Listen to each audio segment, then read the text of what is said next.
My name is Gavin Esbank. I'm one of the 3 founders of DeltaPrime. I'm here joined today with the other co-founders of DeltaPrime. We have Piotrek, who's the CEO, and we have Camille, who's the CTO.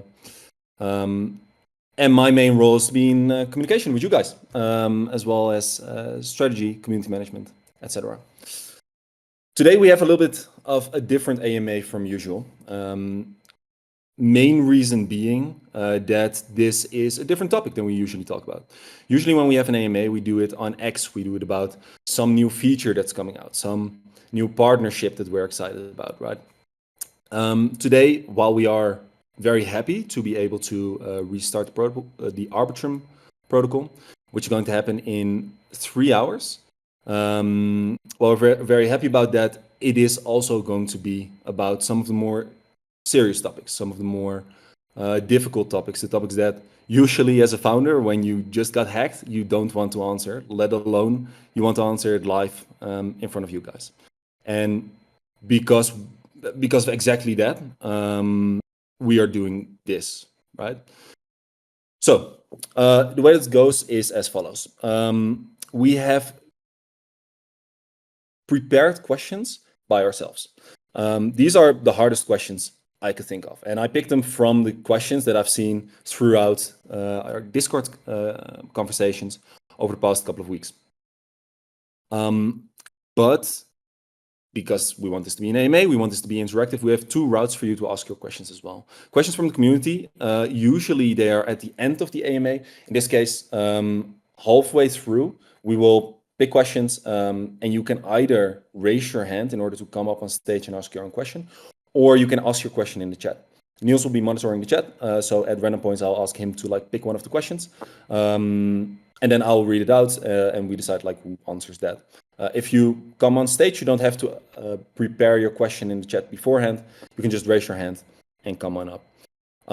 We want every question answered. Let me check in with Camille. How are you on time, specifically with the unpass happening in 3 hours? Are you available to stay longer, if possible? A bit longer, sure. I mean, as it will be needed. If there will be serious questions that we'll need to answer, of course, we'll stay. Yeah. Awesome. Okay, yeah, so that's great. So I already checked with Piotrek as well. So we are available for after this hour as well. It doesn't have to take an hour. We will try to keep the questions short because there are a lot of them, honestly. But if you want us to dive deeper into one, definitely let us know. Yeah, so that is all for the setup. Let me. My questions, yeah, and there's also going to be a structure in how we're going to set up the questions. The first questions will be mainly for Camille. They're going to be mainly about the hack itself. How come that a hot wallet could drain all the pools, for example? Or does the attack have anything to do with the DPRK workers that were hired up until a little bit over a month ago, right? Second part is going to be more on the reimbursement. So what's the current status on the reimbursement deals? Or one that just came in. Why do you not want to inflate the token, and how can you pay dividends if you have bad debt? Questions like that, right? Last section is going to be more about next steps. Your thoughts on the future of the protocol and how has it changed over the past couple of weeks? What is the current status financially? Questions like that. So that's going to be the structure. If you want to ask a question out of structure, that's all fine, right? So community questions there, excerpt from this. With that out of the way, I said let's just jump right into it with the question that I believe to be on most people's minds, if not everyone's. And again, that one's for you, Camille. With all the security practices that we have, right? We have promoted ourselves as, and we feel like we are one of the most secure, if not the most secure protocol on the Avalanche ecosystem. And the Arbitrum ecosystem, right? We've done a lot on this, and we've communicated such as well.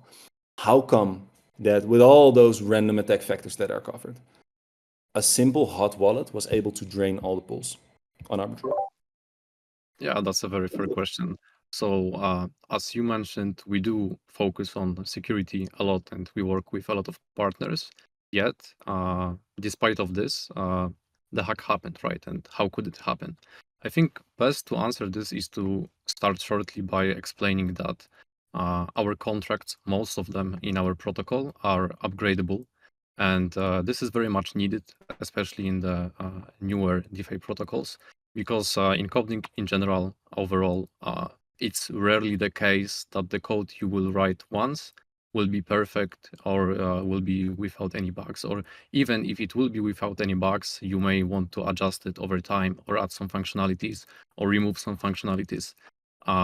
All of this is needed not to kind of have an immutable state where if you made a mistake, you cannot correct it.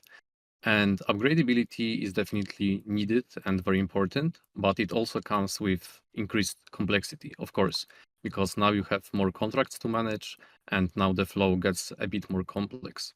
Over the time of the protocol life, we have deployed close to 1,000 contracts. And I believe that at any given point, like the contracts that are actually being actively used, that's 100 plus of them. And for all of the contracts that are deployed behind the proxy, and behind the proxy essentially means that this contract is upgradable, for all of them, you have specific wallets or addresses that have certain privileges.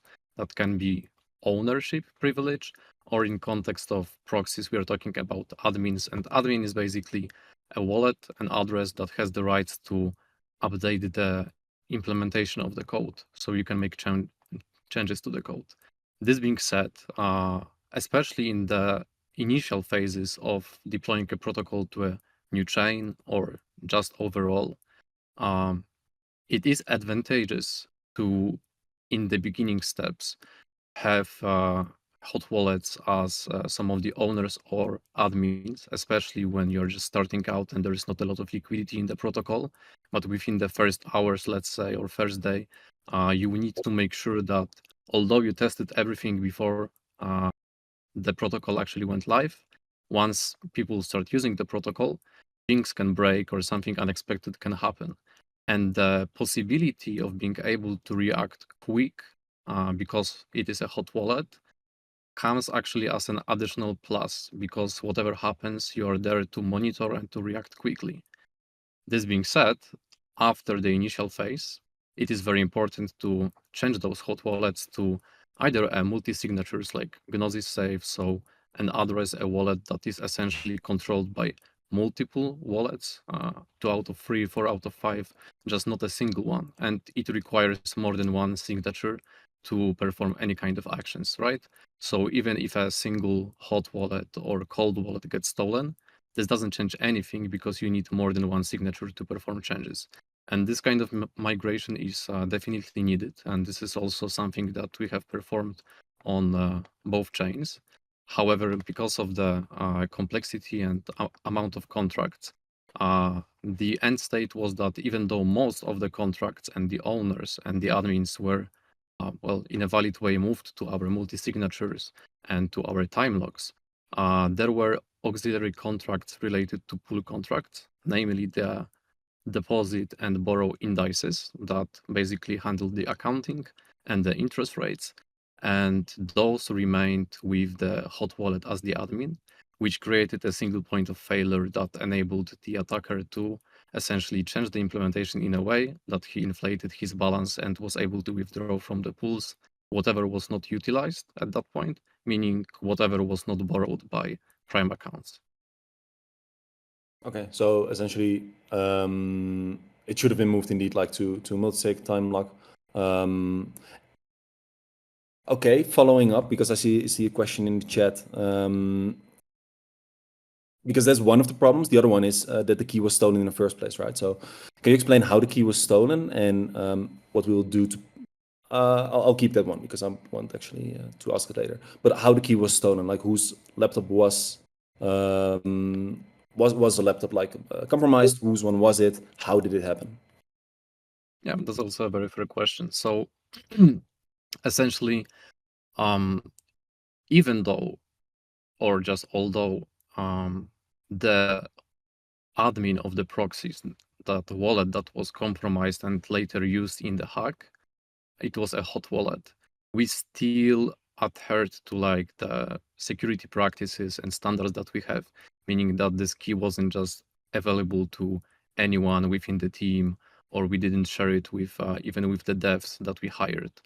By design, this key should only exist on our physical machines of the founding team. And once we learned that the exploit happened, we of course also, apart from many other things, started wondering how is it possible that it got exposed or compromised or stolen or whatever the reason of the leak was. And because we didn't share it explicitly with anyone, even with people that we hired, we did assume that the most probable route is that it got stolen from within our devices. And we, of course, we have war rooms, we have security partners, different like third-party companies that help us also with security stuff.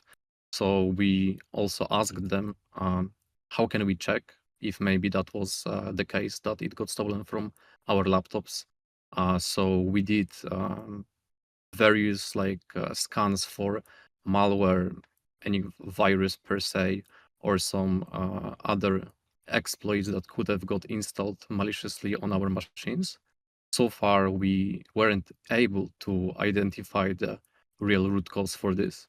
We are also taking into consideration sending the physical machines to a specialized forensics company so that they can look even closer and maybe find something over there. Over the last year, let's say, we also happened to be working with, like, we hired those 3 devs that turned out to be North Korean hackers from the Lazarus group. And although we never gave them those keys explicitly or to anyone else, the sole fact that they were like within our team doesn't help for sure. We cannot say that we know that it was them, but it is one of the potential leads that we are also investigating. Overall, the investigation would it be in the context of how exactly the key got compromised, or how did it happen, or who was behind it, or tracking the funds. All of those pieces are still in progress, so it's not that I can disclose everything that is ongoing, because we also don't know who is listening here, right? Yeah, we are basically exploring all the options to get to know how it happened. Would the end result be that we get to know how it happened or not? Regardless of that, we have already taken a lot of improved security steps to rule out the possibility that if it was our physical machines that got compromised, that it doesn't happen again. And those new standards consist of many things, but in this context, most importantly, we have physically rotated, changed all the laptops that we use for the project, all the phones, all the passwords, all the 2FAs, and many, many different things. And that goes not only for us, but pretty much for most of the team members within the team. So we are still performing steps to get to know what was the exact cause. But regardless, we have already also taken steps to prevent that from happening in the future. And of course, the main step from preventing this into the future is not using hot wallets anywhere. And this is a part that we were also able to better this time by working with third-party auditing company called BlockSec. And what they did is that, although of course we also checked ourselves that now all of the contracts have the right owner and admin, we wanted a third party, an extra set of eyes to confirm that. So they did analyze close to 1,000 contracts that we have ever deployed. Every single owner, every single admin was checked against our list of known addresses. And you can also find that report on our GitHub repository.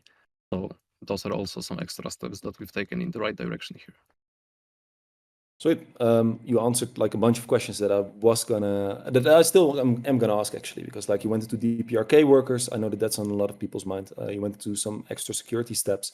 And I think before we dive a little bit deeper into that, because I also want to like to ask Piotrek for that. But there was one question here to know about the time locks, and I know you already like dove into that, so you can keep it brief. But just to reiterate, like, what is our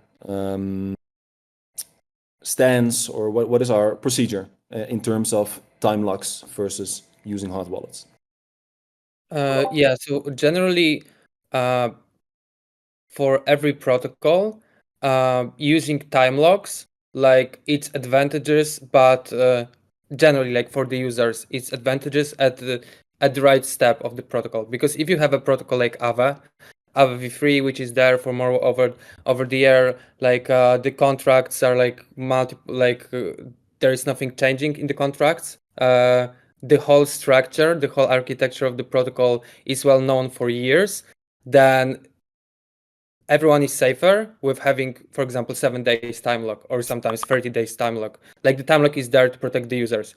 In the evolving protocols, like DeltaPrime, sometimes in some points, it's better to be able to act quickly. So, for example, to change the code to something that doesn't have a bug or like potential vulnerability immediately, to protect the users if there is, like, for example, like a bounty report, or like we find that there is some like potential like exploit scenario. So we are in this stage where we are like in between.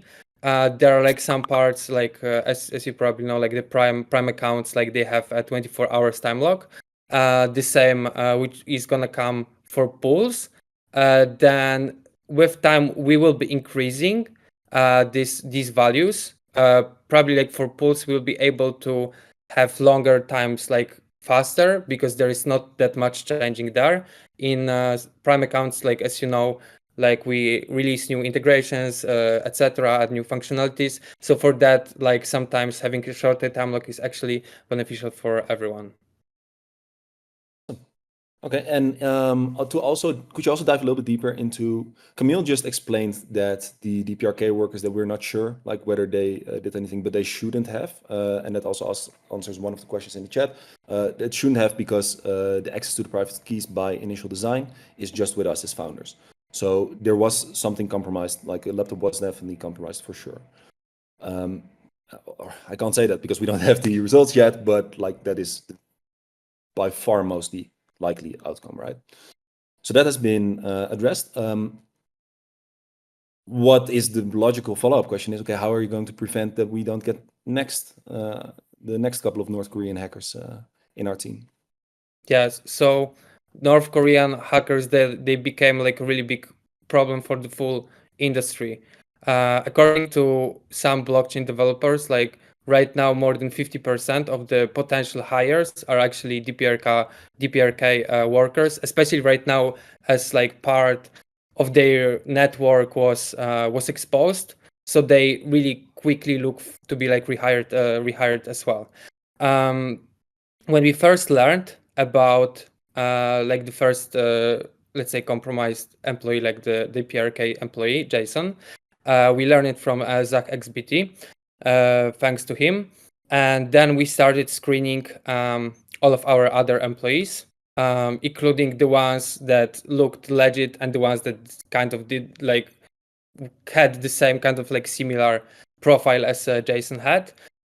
We had collected from them KYC documents that we were checking with, like rechecking with like our cybersecurity partners, and all of this information that we got. And we are able to find that like 2 others are actually as well DPRK holders, workers, which was essential to prevent them like to do some attack when they're like exposed. When they were exposed initially, like that allowed us to do something faster. At the same time, with Zero Shadow, we came up with more advanced solution again, like among hiring. So first of all, right now, our like profile hire is a person who we can meet in person. So this is already like much stronger.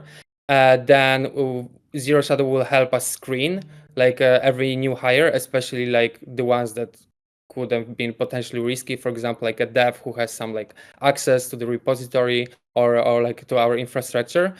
So we will be including these steps for like anyone new to come. Of course, like I cannot say what every single like step that we'll take, because if a person is listening to us right now, like they could like try to evade this. Yeah, but generally it is possible like to find them upfront with like a better HR management on this side. Yeah. All right. And I would also like to add there, because you mentioned that we recheck like everyone with a profile similar to Jason. Essentially, let me ask you, who were the people that we did not reprofile? The people who we know personally, like for years, for example. There are some devs, for example, in the team that we know for years. Right. Yeah, exactly. So that's what I wanted to like stress, that if we did not profile someone to check where are they from North Korea, it's because we like know them, because we're dealing with them every day, right? Doesn't mean, by the way, that we don't do KYC. So that's something that we have done already with all our workers before. It's just additional screening on top of that, which Piotr just dove into. Then another one that we got in one of our tickets. And a very fair question, that not only we have spoken a lot about security over the past 20 months, right? But also our partners have been, we've selected our partners specifically on that to make sure that if something goes wrong, we are notified of that immediately and are able to pass the protocol immediately before the actual exploit happened, right? In this case, $6 million got stolen. Nothing was detected, nothing was passed. Piotr, could you explain a bit more on that?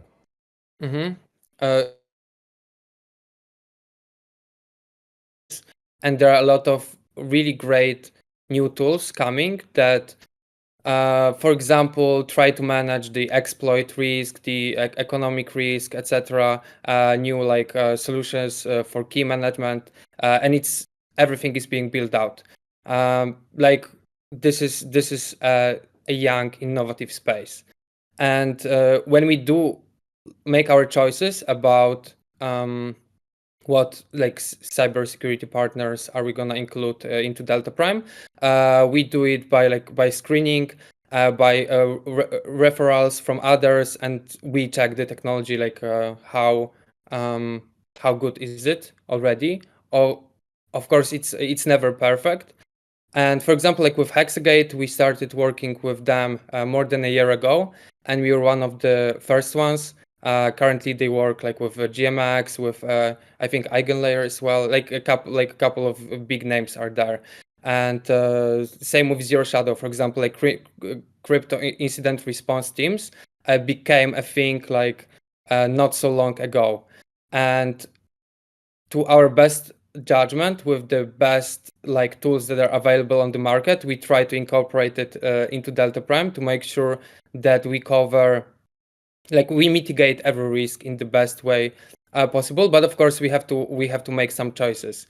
And in this case, like someone could say, and it's a really valid question, like how is it possible that like couple of millions dollars are stolen and like there is not like a critical alert and like the protocol is not paused immediately? So in this case, we got a medium alert, which doesn't result in phone calls that like usually like they would like usually always like they would wake us up in the middle of the night. That sometimes happens. This was a medium alert, which was just like a messenger notification.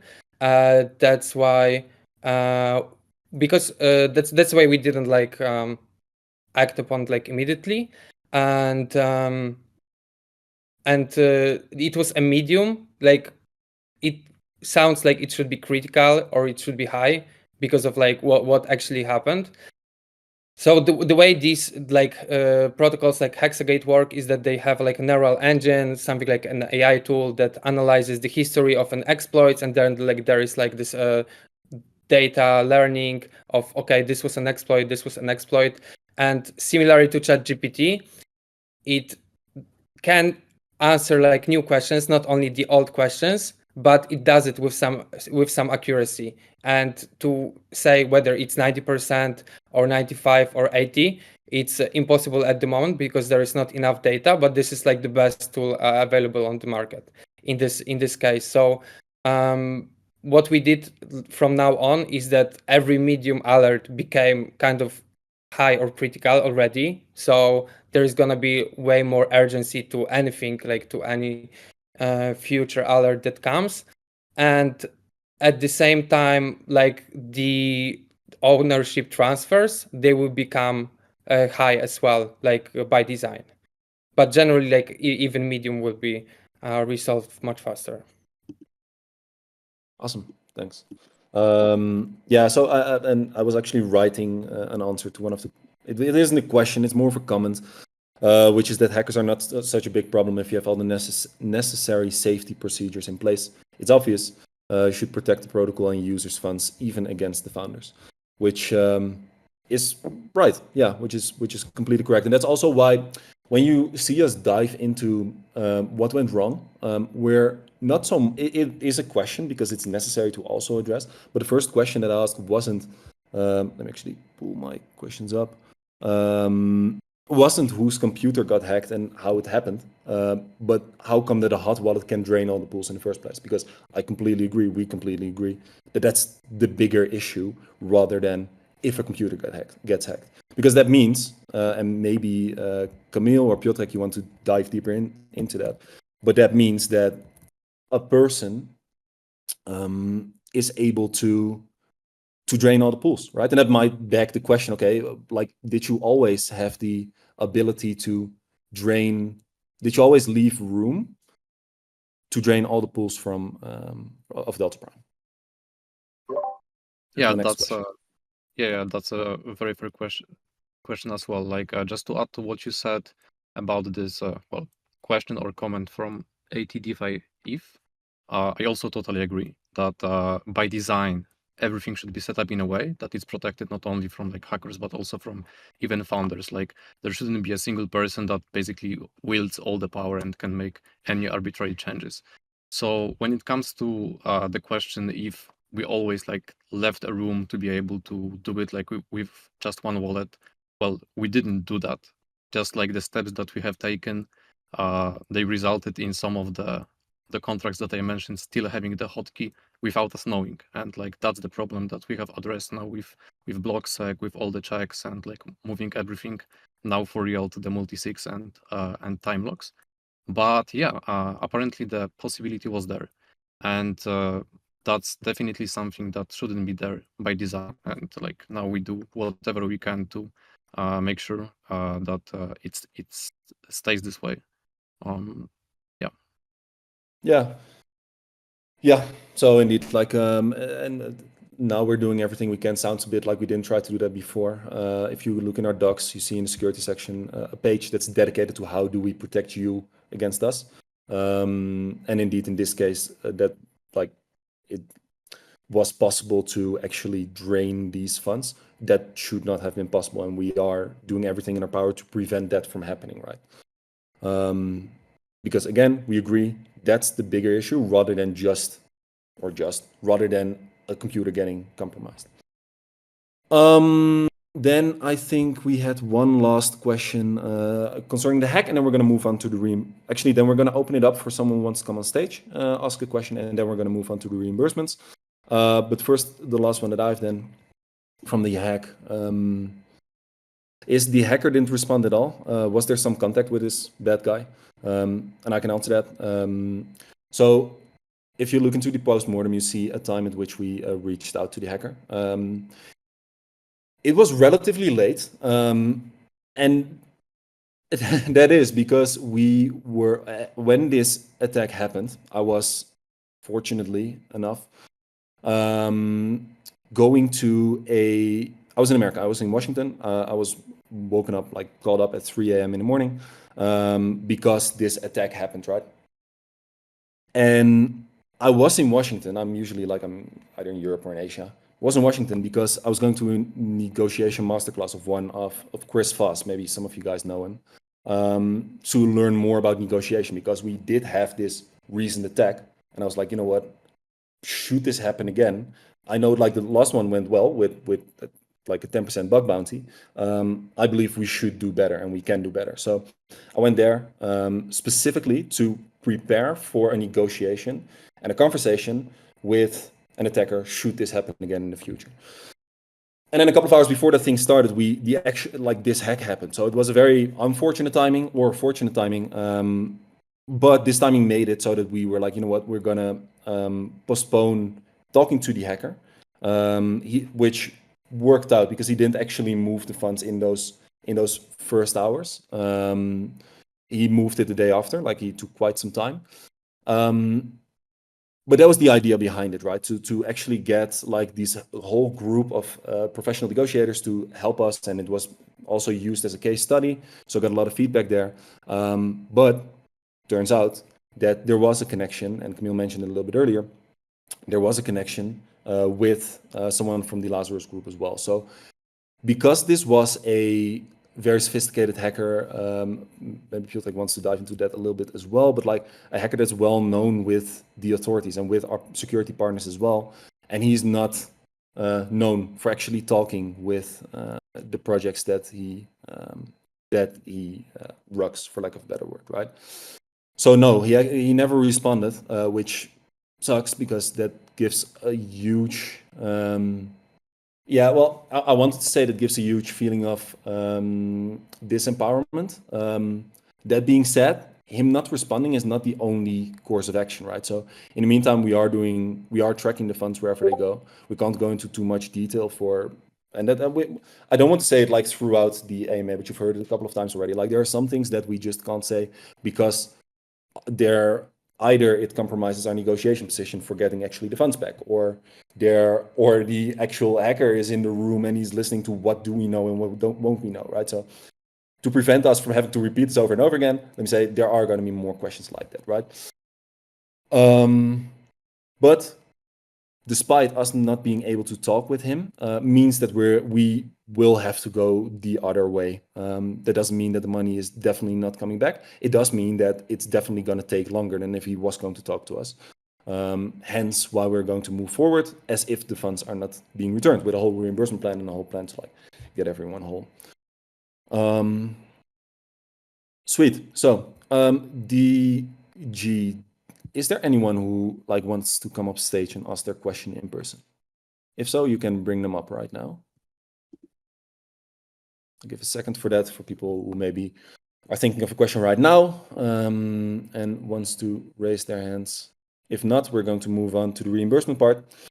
And of course, we keep monitoring the questions in the chat.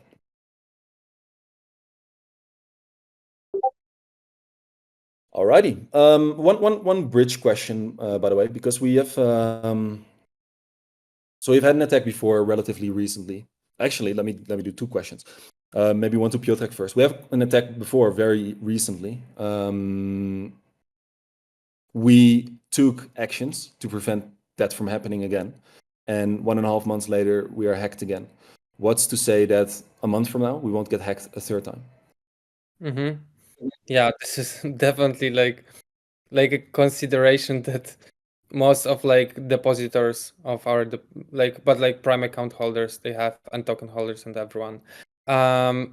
So in the first attack, like in a project like this, there is like a lot of risks that you have to take into account. One of them, of course, is like a hacker. Then we learn about like the potential like illicit like employees. There is a hack. There is like Oracle failure and so on. And like every team like ours has to mitigate every one of them with like the resources that of course the team has in the best way possible to make sure that everything is addressed properly.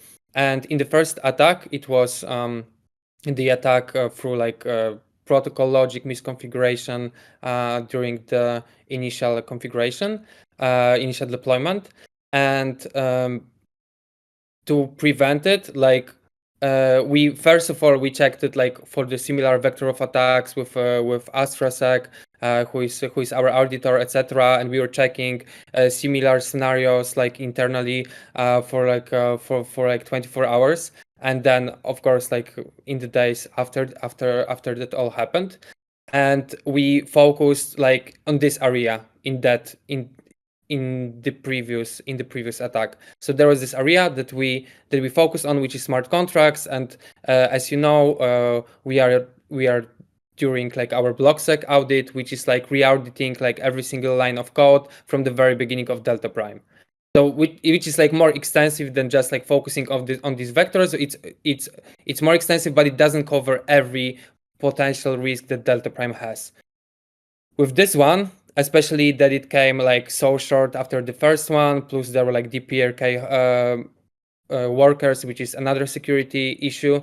We are addressing it comprehensively, and not to overlook anything. We are working on this already with our partners and with our interim CTO, which is a person that we hired as a consultant to help us like for introduce the better operational security and efficiency. So right now, when we look at DeltaPrime, we don't look about, okay, there was a hack and there were workers and currently there was like a stolen key and the key shouldn't be there. Right now, what we are looking at is like whole DeltaPrime and like all the risks that are combined, and we are creating a risk framework, which together with the blockchain security engineer that we will hire and the auditing firm that like we are talking to already about like the audit of the whole DeltaPrime architecture, we're gonna through like every possible risk that DeltaPrime has. Of course, like there is no maximum cost that you can put to security. Everything is like risk mitigation, but it's of course like with the resources we have, we can do it in the way that it's gonna like satisfactory like address every possible risk, whether it's the Oracle, whether it's something we haven't thought of ourselves, and they're like the people from outside that will come and they're like, oh, look at this, actually normally it's not how Web3 companies are hacked, but Web2 companies are hacked and these hackers are coming. So we see like a lot of this coming up nowadays. So yeah, just to like summarize, it's like comprehensive approach to risk mitigation. Yeah. Let me start actually, because there just came a question in here as well. The reimbursement plan says one of the priorities is don't negatively affect Prime holders. This seems absurd. How much worse would it need to be for Prime holders to be affected? Yeah, based on that sentence, completely understand. Because this number 3 is a list of priorities that we're looking at, right? A list of priorities that we're looking at when we're proposing the reimbursement plan, right? Which first and foremost is about making everybody whole. Now, in order to make everybody whole, given that the money is not there right now, right? If we had the money there right now, it would be a very clear solution. You just pay everyone what they're missing, right? The money is not there right now. So given that you A, want to make everyone whole, B, as fast as possible, we will need to make revenue. So other priority is we can't slow down on the development of the platform. For that reason, we keep the 33% for protocol development that we have right now. We could choose to reduce it to 20%, pay off faster. That would lead to slower development, potentially getting competitors taking over part of our TVL, taking over part of our revenue. And at the end of the day, everyone still either gets paid slower or not paid at all, right? So hence why the protocol development is important to fulfill making everyone whole. Third one, this issue is more than just security, right? What happened is more than just a security risk. Like on the surface, it is clearly a security risk, right? And we're really focusing on getting that security back. But it's more than that. It's also, and maybe even more so, a hit on trust, right? And on reputation of the platform. We believe that you don't gain back reputation or you don't gain back trust by harming the trust of others. So there are people, and this comes back also to a question that we had a little bit earlier today in the chat. Let me see if I can bring that exact one up, because it's very closely related. Yeah, so no. Well, anyway, that doesn't really matter. Anyway, my point is, if we want to remain trust, we have to stick to the promises that we make. This is not just the case with past promises that we made. This also allows you to know, okay, this is how they deal with stuff. If they give us a reimbursement token that collects 33% of the revenue, unless we can get a deal. So there's one exception to that, and I want to be upfront about that as well, right? If we can get a deal happen, we would know by the end of this month, a deal happen which would reimburse immediately 20% or of the total amount that you had, right, in deposits, so half of what you've lost. Then it might actually slow down because we also have to pay back the other party. That is the exception to the rule in which we will keep paying the 33% to you of the revenue. Now, if we are going back now and going back on the promises that we made to our previous people who we told, hey, you are going to get this 33%, then there's no reason for you to trust us. So long story short, at the end of the day, it all comes down to trust. We believe that breaking promises to other stakeholders is not going to help us get our trust back. And in turn, you can trust us that we will keep our promise to you. So, and maybe also good to note, we are token holders. Our token is not going to be unlocked until July, right? Until July next year. We are not saying, okay, we keep this revenue in place because if it was so easy for us to like change these things, we would change it right now to, okay, no one gets any, no one from the S-Prime holders gets any part of this revenue. And then we change it as soon as our tokens unlock. We don't profit from this. It's really about, we made a promise. We told people what we were going to do, and we believe that we should keep that in order to build our trust back. All right, so that was a bit of an impromptu question and answer as well. I hope it did answer a couple of questions at the same time, actually. If it didn't, feel free to ask either a follow-up question. In the meantime, let me ask maybe Piotrek, what is the current status on the reimbursement deals? I just spoke about that we're looking to like preferably either get, I'll ask you. So indeed, what is the current status on reimbursement deals? What are we looking for? Again, you don't have to get into the terms because we don't want to get our negotiation position compromised, but what are we looking for? What's the status on that right now? So we are talking to a couple of parties who are definitely able to afford a deal like this in terms of their size, like big VCs. Generally, it's mostly like venture capitals, liquid funds that we are talking to, and we reach out to them through our network of our backers. They were really helpful and with connecting us. And this is not a typical deal like in crypto. It's not like a typical SAFT or SAFE or like this kind of deals that you have every day. Although things and deals like this happen, but taking into account that it's like a pretty specific deal and requires like a lot of due diligence on DeltaPrime, on like how we performed, what security like improvements do we make right now, etc. Of course, it's gonna take some time, and the negotiations are going. There are like a couple. There are like parties where it's already like going to the internal committee, and the committee will decide or like negotiate. But we are still like checking this option, and we believe that it would be really beneficial. So yeah, we put a lot of effort to this. For the exact timeline, taking into account that it's a really specific new type of deal, it's not that easy. That's why we came up with the reimbursement like plan first, which doesn't necessarily have to include this, but potentially can if we are able to close it. All right. Next up is the Bitcoin. Why do Bitcoin suppliers not receive anything from the stability pool? I can answer that. To be fair, we have I've put an extensive announcement and we've had extensive conversations in the chat already, in the Arbitrum chat. Yeah. I'm thinking like if there's any value add that I can give, anything that we haven't said before that you can't read in the announcements. I think, yeah, so the reason that we brought this up in the first place, because as you know, like there are decisions that we make, like almost all decisions that have to be made here. For example, what terms do you propose, like for the reimbursement, right? To name one. That we make completely by ourselves, and that we can't ask the community for that, right? Because for obvious reasons. So this is a question.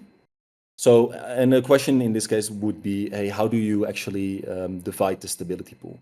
It is a question that not necessarily, that we could also just have pushed forward, like, okay, this is how we're going to do it. Like we have explicitly stated in our docs that we have the power to decide on how to use the stability pool in the case of claims.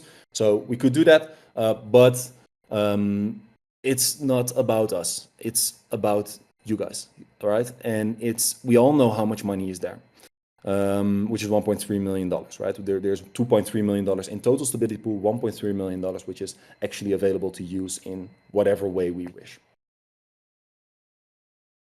So there's always going to be parties that are going to feel that something is fair and something is not fair, right? Because someone is fully exposed to BTC, someone else is fully exposed to ETH, and other people, they have a combination what they're exposed to. So when we try to get the question up, okay, how should this be distributed?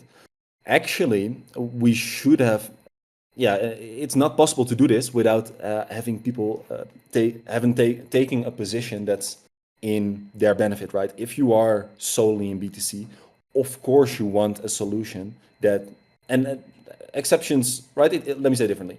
If you are in BTC, it's going to take a lot of strength, especially if you lost a lot of money. It's going to take a lot of strength to be able to look as unbiased as possible, right? And maybe, and I know there are people who were in BTC who were like, hey, I feel that a solution in which you make everyone whole as much as possible, right? Equity.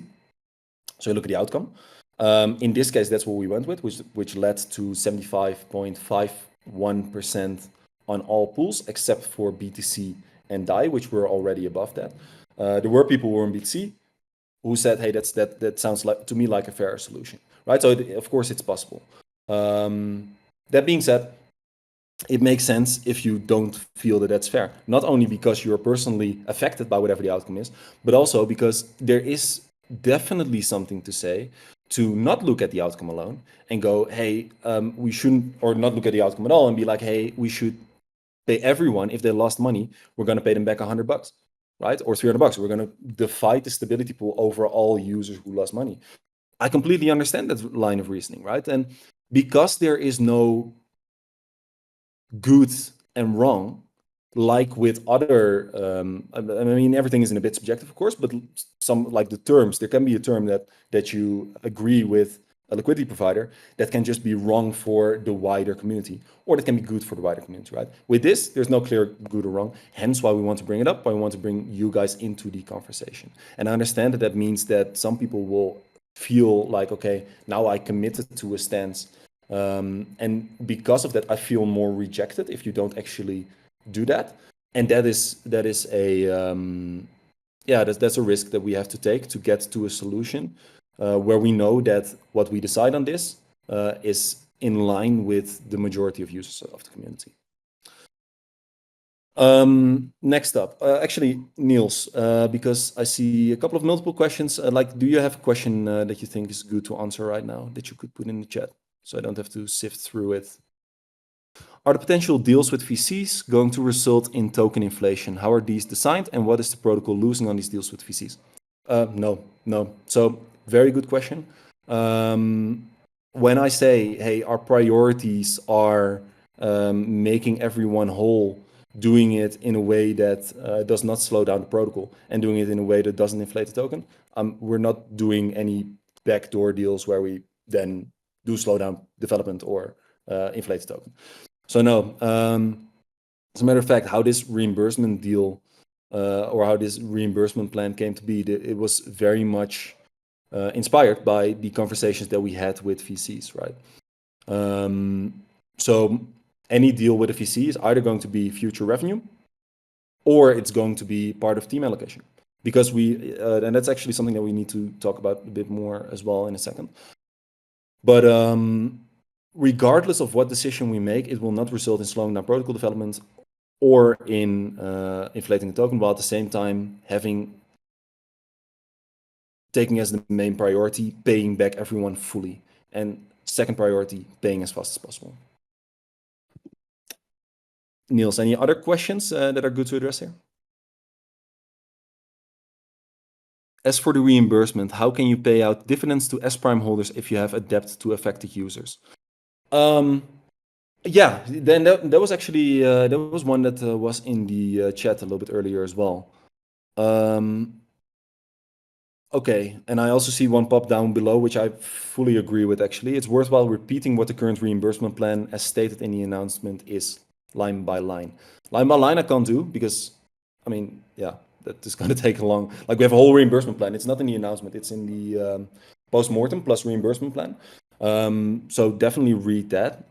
But what it comes down to is we have a couple of different stages.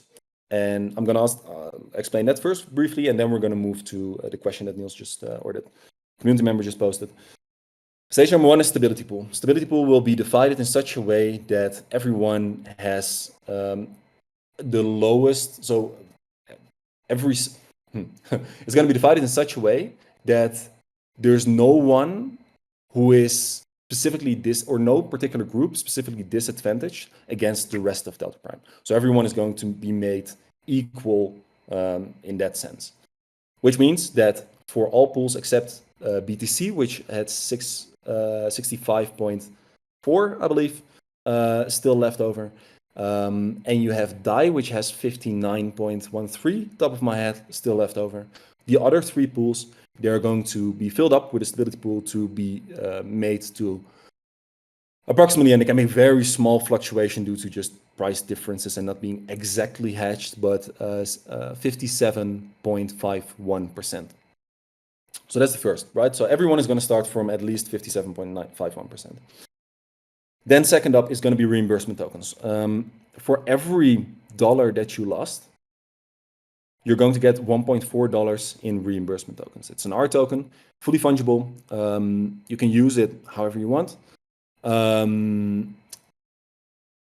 You can, if you keep these, and also very important, every R token represents $1 in future revenue that will be used to make you made whole. Plus then the 40%, which is like extra compensation, right? So that's the second part. Am I missing something? Yeah, I am missing something. On that, the revenue that you collects double as fast if you keep your deposit in DeltaPrime, which honestly is also a pretty tough decision. And this is a decision that we've spoken about with multiple affected holders as well. Do you want to favor those who keep supporting the platform due to an attack like this, right? That's also a question that took quite some time, quite some conversations, and in the end came down to yes, because it's in the benefit of everyone. So reasoning being, the better the DeltaPrime performs, the faster everyone is made whole, right? So, and that is our main priority, getting everyone made whole fully first and as fast as possible second. So every decision that we're making is going to be with those two in mind, as well as with the other two priorities.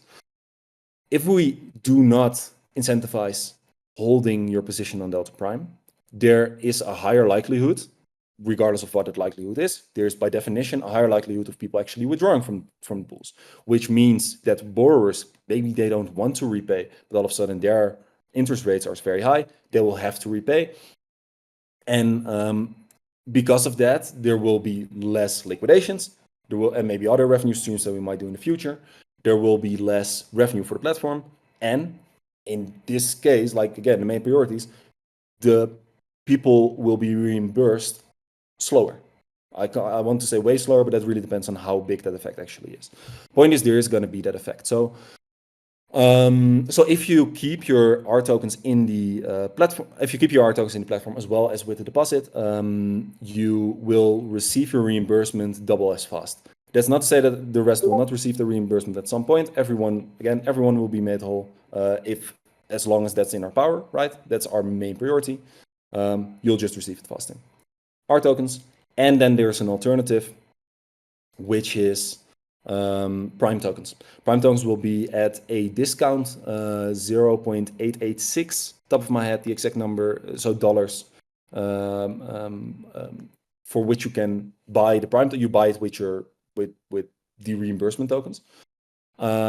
It will replace the 40% compensation that you would otherwise get, but it will, the main or an important reason is we wanted just to give an alternative for people who don't want future revenue to play a part, but B, also this future revenue is going to be denominated in dollars. Also good to mention, you can choose in the future to swap it. And this is actually not something that's right now in the reimbursement plan, but it's like an extra feature that we decided upon together with one of the affected users like a couple of days ago. You will be able to choose in which asset you will actually receive your reimbursement. So that can be either ETH or BTC.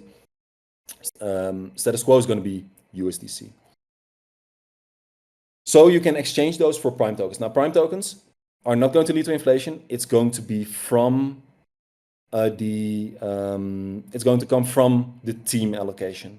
So we have had an allocation that we set up 3 years ago, 2.5 years ago, which were to represent the value that we put in DeltaPrime over these years. It had a 12-month cliff, 24-month vesting, longest vesting period of like all stakeholders, because we are most committed to the protocol, right? And we're most committed to bringing Prime and DeltaPrime to the highest level possible. That's why we have the team allocation in the first place. We were not planning on all of a sudden giving away a third of that. But then again, we were also not planning on all of you, like a portion of our users.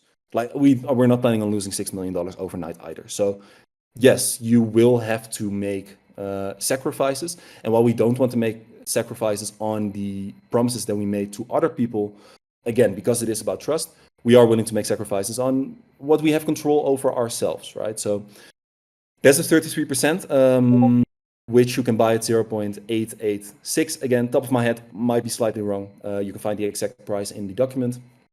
The reimbursement tokens that we get for that, we won't actually use that. We will burn that. So it won't accrue any revenue, which means that everyone else who keeps the R tokens, they will actually increase, be reimbursed faster, which is the whole point of this. So a whole mouthful, but that is, Ortiz, very good question. Is the conversion price of 0.884 fixed forever? There's going to be a period in which you can choose to, and we're gonna announce the date soon, but a period in which you can choose to convert your R tokens to Prime tokens. So no, it's not like if Prime is $10 all of a sudden, that won't happen next week. But if that happens next year, you won't be able to switch your R tokens for Prime for 0.884. Yeah, so that is it's a whole mouthful to explain the whole reimbursement plan, but I wanted to spend time on this because I do think it's important, given that we are talking about the reimbursements, to have a good understanding of what it is that we are actually talking about. So a bunch of questions in the meantime. Niels, can you pick one or two? And it might be the one that you just had, or maybe another one you think is more important that I haven't covered. How are the R tokens reimbursed? Is going to be a fight by R token holders to get a portion of what's being allocated to them in the UI? How is that mechanism going to work? Kamilovsky or Piotrek, who wants to take that? Yeah, sure, I can answer. That's a very good question, and we have definitely thought about it quite a lot and discussed amongst ourselves. The exact technical solution is yet to be ironed out, like coded, of course, audited, reviewed, and then implemented.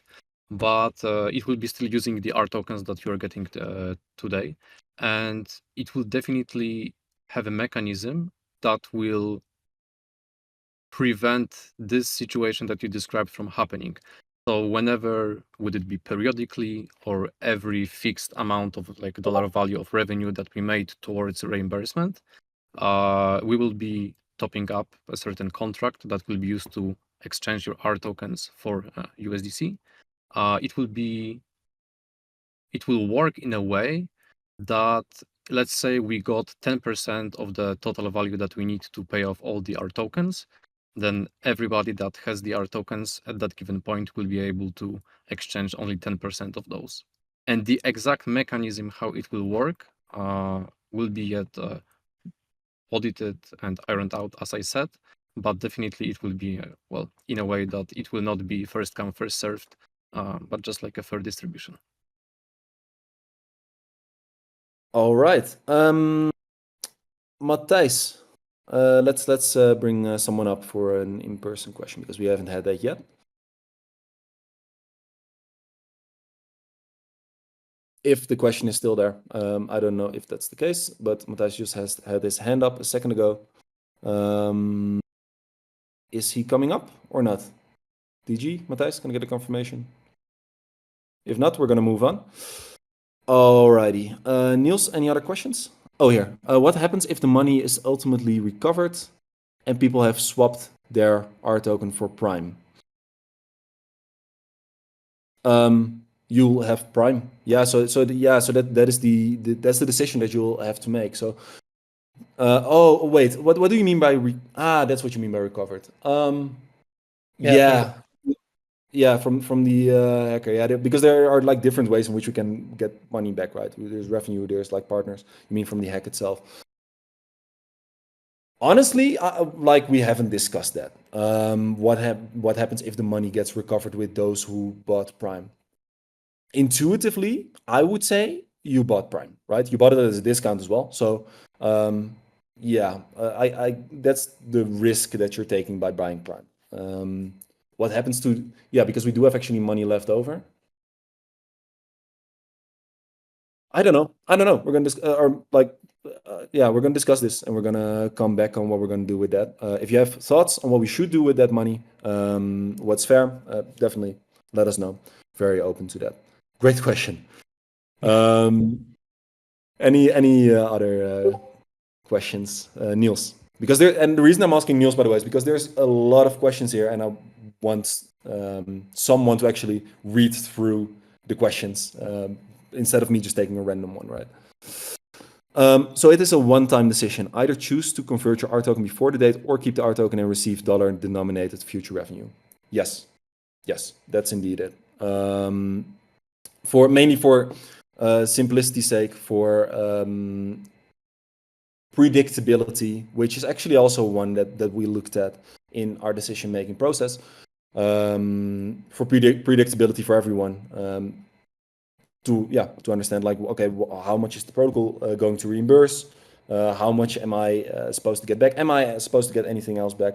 And I have to say, like, a question like, okay, what if actually you get the funds back one way or another from the attack? That is like an edge case, which we which we haven't considered in combination with the Prime. So we have considered it. What if we have it like with a token or with a deal with one of the liquidity partners, for example, right? But given that the Prime one is a very recent one, came like 2 days ago, what happens if we get that money back? Very good question there. So that. Also, is the Prime token received locked? Is the Prime token received locked in any way, and will they enjoy the same benefit as other holders? Protocol revenue share. So this was a question that came into our Discord a little bit earlier today. The status quo is no. You won't be able to get any revenue share. Actually, no. Yeah, you can't. No, you can't. Reason being, it is part of the team allocation, and just like we can't use what we have in, it's locked. So yes, it's vested. That's the answer. So it's cliffed until July 1st, 2025. And then there's 24-month linear distribution, linear vesting schedule. And over that period, you'll be able to actually redeem it and make S prime out of it. Also good to note, that's something that I didn't know, but that from the questions that we got, I know to be very valuable to know, is that prime on its own, and that brings me back actually to a question that we had a little bit earlier, which was about the dividends. How can you pay dividends? I never ended up answering that question. If that happens, by the way, Niels, feel free to just remind me of it. Let me go back a little bit. How can you pay dividends how can you pay dividends if the protocol is going to has a bunch of people that they are going to reimburse? How can you pay dividends, right? Which is a very fair question. Most straightforward answer, the revenue share to S prime holders is not dividends. Dividends would mean that you would simply have to hold the token, do nothing in order to get it. So if it were, and that's a misconception that I think is a little more people have, prime holders don't get revenue in general. So whether you have vested prime or locked prime like us, or you've just bought some prime off the market, it doesn't generate revenue. If you want to receive a portion of the revenue, you'll have to create S prime. S prime is a token combined of prime and some counter token, USDC, AVAX, ARP, or ETH, right? And then you have to actually manage it to keep it within range. The reason that you get a part of this revenue is because DeltaPrime is designed to use prime for most of its what we call prime features, right? Really prime brokerage kind of features, the more extra services that you can get. So that's the whole use case of prime, and we need to create a liquid market for that, hence why you get a part of the revenue if you contribute to creating that market. Even if we wanted to, we couldn't pay out prime holders. It would make it a security, right? It is not.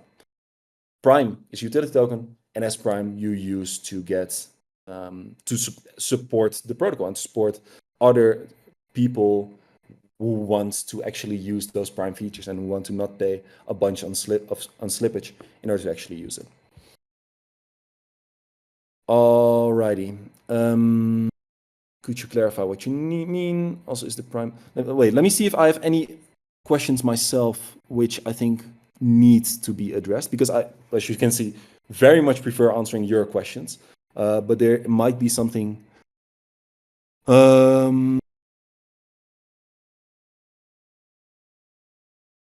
No, I think your questions are more important. So let's just dive into that.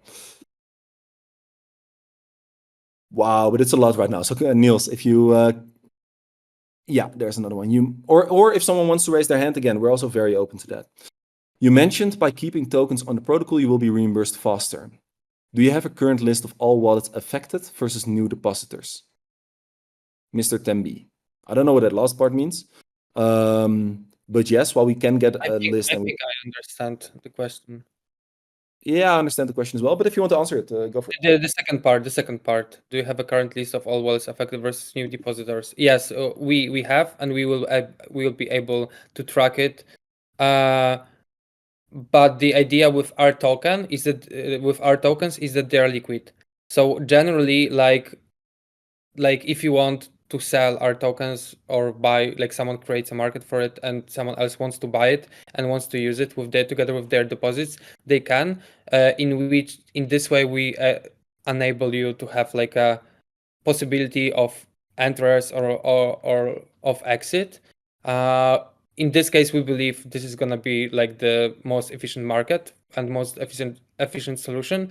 So it won't matter whether you are depositor during the hack or not. It's actually about what happens next. So you can sell your RT tokens, our tokens, and then you can buy them and then restake again. You can withdraw, you can deposit again, and then it's fully liquid. It's fully automated. Perfect. Alrighty. From the Medium update today, I understood that our tokens will be issued at unpass at a 1.4-to-1 ratio. Is that accurate? If so, what happens when your near-term funding hopefully comes through?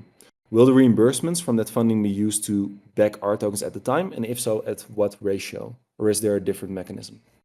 You want to cover that, Piltek? If not, I can answer it. Yeah, maybe you can. Well, Start because I've answered quite a lot. Camille, do you want to cover it or shall I? Go ahead. Okay. Yes, that's accurate. If it happens that we indeed get a near-term funding, again, we're anticipating it by the end of, like, to have an answer at the very least by the end of the month. And then we anticipate, and I say anticipate because we don't have full control of these things. We anticipate to have the actual funds then within 1 to 2 weeks. If this happens, it can go two ways, right? So either your R token is, or no, very likely actually, it is going the way that your R token is going to accrue future revenue slower, and it will very likely not be. So there's two things that's happening. That's one, and that's one that I mentioned a little bit earlier, right? Like, it's the one exception. So we're committing to sending 33% of the revenue to those R token holders in order to reimburse them. Exception is if we get a deal like this through, then there's a decent chance that they don't want to wait until everyone is reimbursed, and that they only agree if they also get either first or like a split of the revenue. Very, very likely that's going to be a split. In the conversations that we've had with users, with affected users, we found that a lot of people prefer getting money upfront, even if it means that it takes longer to get the actual full reimbursement, which we understand. So that would be an instance, that will be one of the things that would happen if you have R tokens and we get a deal like this through. Another thing is, indeed, you have to be reimbursed less. And also, maybe Camille, you can shine a little bit of light on that, or Piotrek, because we discussed this earlier. But that would mean, if you're going to be reimbursed less, very likely that would mean that your R token would become worth less. Yeah, there's gonna be a different ratio in which, like, usual ratio is just 1-to-1, so like one R token versus one USDC. But if there is like a faster reimbursement through a deal, then the ratio changes. Yeah, but of course, like, you're gonna be made whole. That's the whole point. Exactly. Yeah, that's the point. Yes. And when he says the ratio is 1-to-1, he means between one R token and $1 future revenue, but you receive it in 1.421. Alrighty, Niels, because there's a bunch of questions. I mean, oh yeah, maybe also good to ask Camille, how are you on time? And maybe, Niels, if you can pick, or if people in the community can ask questions that might be more relevant for Camille, who's our CTO, so more the technical side of things, then we answer those first, so that he can get back to actually getting the protocol back on, because that's not an unimportant part of the day. So I'm gonna wait. I have a very hard stop at past. Ideally, the sooner the better. But of course, if there are like any other questions specifically for me, then I'm here. Yeah, perfect. Okay. If you have one, how's the time? How often will liquidity for our token exchange become available? Am I correct on that each effective? Okay, so this is a question that's a bit more business side. And if there's only questions left business side, that's fine as well. Then we're just gonna dive into that, and we're gonna say bye to Camille, and then we're gonna do it like that. Anyone who wants to raise their hand, who wants to come up on stage, maybe specifically if you have a technical question. No. There we go. Okay. Smago, welcome. Okay. Hello. I have some questions there, and this is not heavily technical, but I think it's related to the founders. And I'm interested in knowing, well, there are all these issues, or there were all these issues with the developers from North Korea. Okay, we put all those guys out, and now we are having all these issues in the protocol. You mentioned that development is not affected, but it's hard to believe that is really the case, because with all these issues, I'm a developer. Even I would think a little about working for you guys if you have all these issues, right? So I would like to understand a little how quick, I mean, how is the development going? How you're addressing all these security things that you're implementing? If they are, I mean, you need developers for all that, right? It's going to affect other areas. Yeah, this is. Okay, I'm going to give like 1-2 sentences, which I think are good to mention, and then I'm going to pass it off to either Camille or Piotr, whoever wants to take it. When I say I don't want to affect protocol development or prime holders, when we're talking about that, we're talking specifically about the decisions that we are making going forward. If the protocol gets hacked for a second time in a short time, and that harms the reputation and the trust in DeltaPrime, the demand for the token clearly is going to be lower than if we keep growing at this insane speed at which we were growing, right? We had a mean TVL 44 million over 2024. We had 64 in the last 30 days. We were doing really, really well. That is good for the token as well. This hack affects all of us, right? It affects token holders. And you're right. It like if we have to fire 3 developers over a period of 2 days, that is going to affect development. So yeah, so that is what I wanted to like clarify. So when I talk about, hey, we want to make decisions that don't slow down protocol development, I'm talking about we don't want to reduce our development team, or we don't want to inflate the token. And then on your second question, which Camille and Piotrek, maybe you want to repeat it so that they know exactly which. It's a little how is the protocol really affected? How is development really affected? Are we progressing in other features or not? Are we just stuck with all these security things that need implementation? And probably how long till you go back to even previous levels, let's say, of development? Actually, I'm happy to answer it. Maybe Camille, you can add something after me. So generally, DeltaPrime was built like initially, like the initial version, the version on Avalanche, like the beta version was built by a team of 5 people. It was Camille, me, Gavin on the business side, and we had two developers. And these developers are with us like to this day. They're really like they should speak for themselves, but like we met them like in person during our security workshop after the hack, and like we see what's their vibe, and generally like everyone is fully committed and still like excited to work for DeltaPrime or like in DeltaPrime. And so far, like the only devs that left our project were like the ones that were forcibly kicked out because they were like these DPRK hackers or like workers.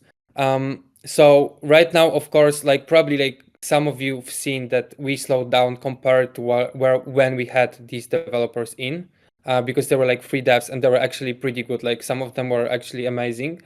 And yeah, so there was like generally like a slowdown, but at that time we had the most development need ever in DeltaPrime, because there was the token launch, which is just launching a token. It's a lot of work.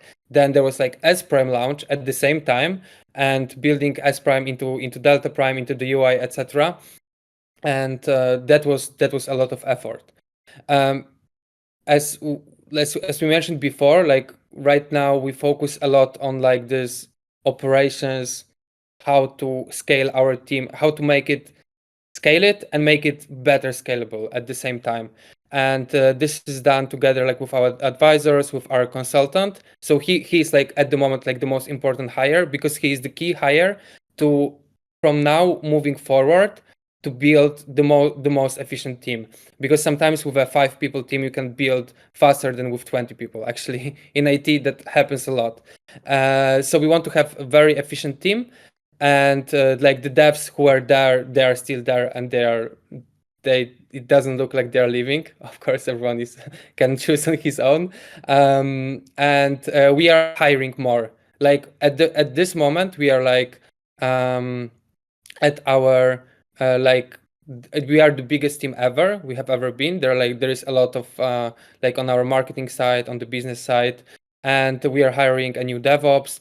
We haven't had like a specific DevOps in our team. There was like a part-time DevOps, We are hiring the security engineer, really experienced smart contract developer. So like you can definitely expect that really soon, like in a month or two, we'll be back to our usual tempo of releases of new integrations, new functionalities, etc. Yep. Awesome. Nothing to add directly here, but maybe I'll jump just to answer two questions that I saw here, and one was specifically for me because soon I have to run. So everything that you said, Kevin and Pare, that I'm all Wait, signing. before you start, I want to ask Smaugo, like, did that answer your question? Because then we can sorry. indeed move on to the last. Yes. All clear. Thanks. Yeah, sweet, awesome. Thanks for coming up. All right. Yeah, excuse me, Smalgo. And thank you for the question. There is one question for me, why not leverage a role-based access rather than admin for contract ownership?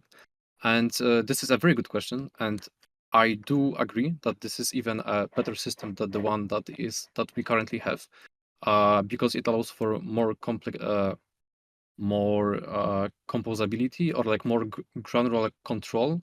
And also by having kind of a single place where you can manage all the accesses that specific wallets or multisigs have, and like what are their roles.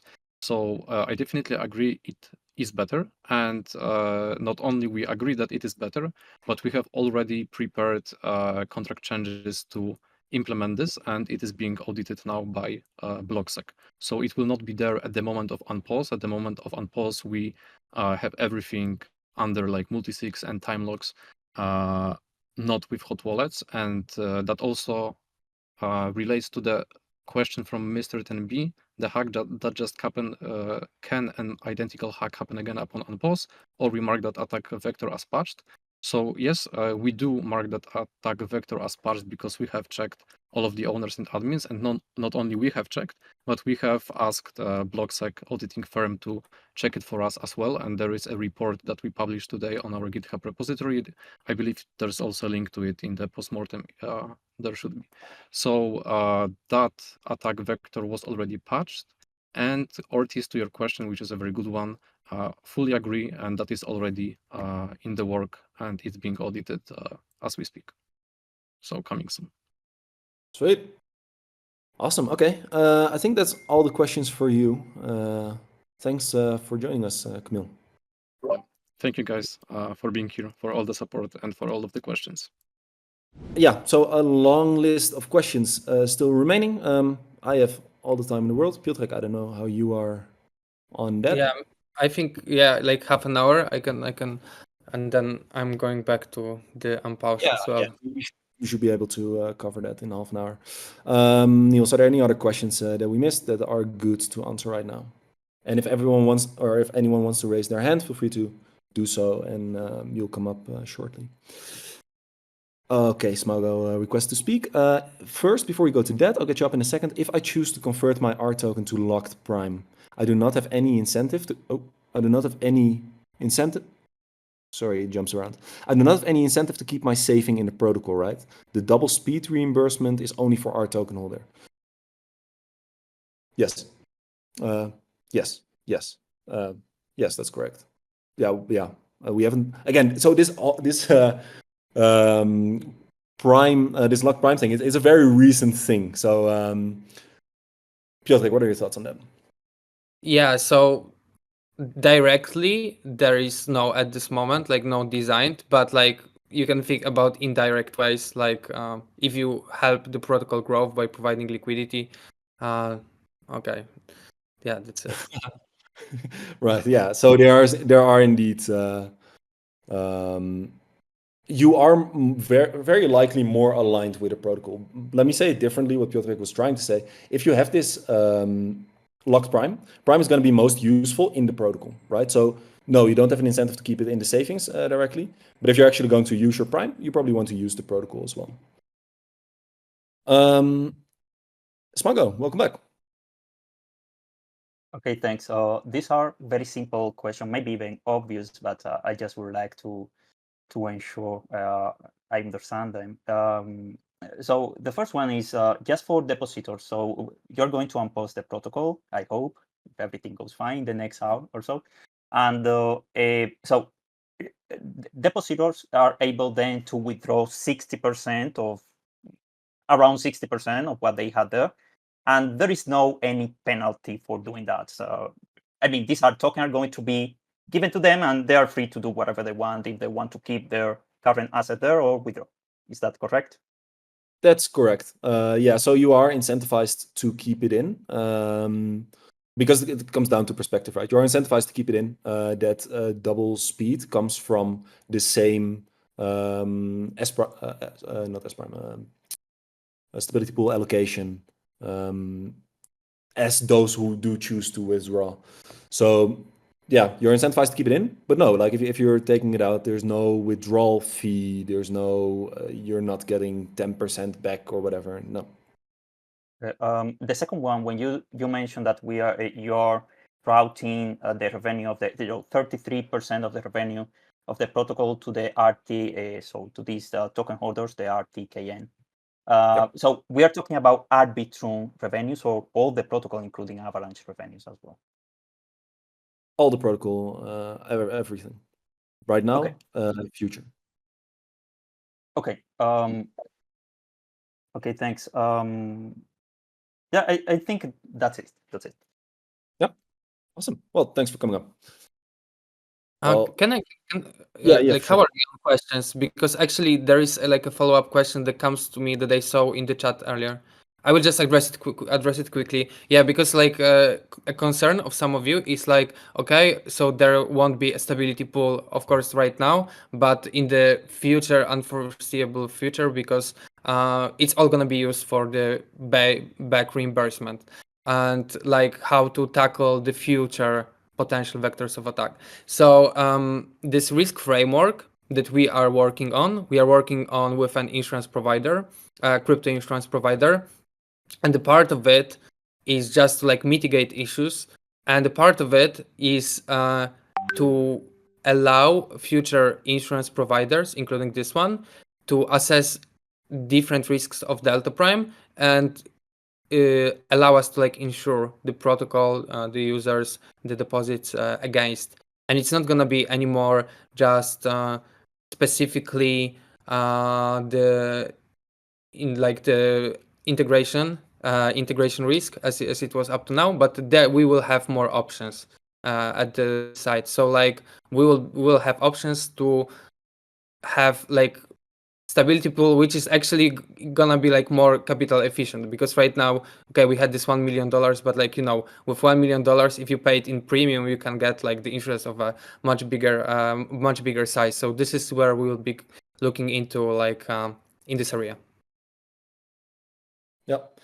So and that kind of stuff, it will be paid from protocol development, right? So it's not having a protocol-owned liquidity stability pool does not mean that we will, it is very obvious, I think, but it won't mean that we slow down on security. We're improving it. And on top of that, indeed, looking at other avenues to get insurance at the same time. What about the PA accounts, what about the Prime accounts and the on-pass? When you on-pass, the interest will be about around 310% or something like that. Let me address that one first before reading on. No, the interest will be based on what the interest was right before the attack. So the utilization will indeed be 100%, and usually at 100% for the volatile assets, you pay and receive 310%. And for the non-volatile, so for the stable assets, 90%. If you're sleeping in 2 hours, we don't want you to like, and for some reason, probably it will like, the utilization will drop either by new deposits or by repayments relatively quickly.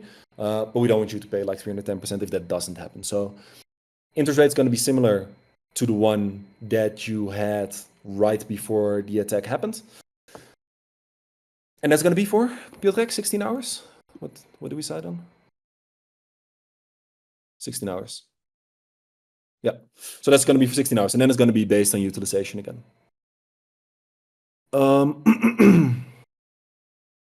How often will liquidity for our token exchange become available? Weekly, monthly? Am I correct in understanding that each affected wallet will receive a specific allocation?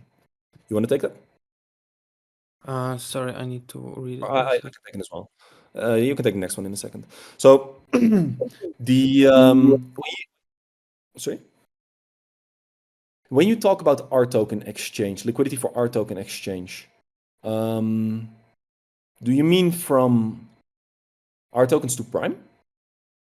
Do you mean on DEXs? I'm correct. If it's about the former, it'll be a one-time thing. If it's about the latter, that will not come from us. If you take Uniswap, for example, Trader Joe would have to be permissioned. We could go that route if there's like demand for that. But Uniswap is completely like, you can just put an asset on there. And because it's also concentrated liquidity, you can put it at any price and sell your R tokens, or put a buy order for your R tokens at any price as well. So we will not be providing liquidity for that, but you don't need that either in order to use your R tokens the way that you want it. You want to do the next one, Bob?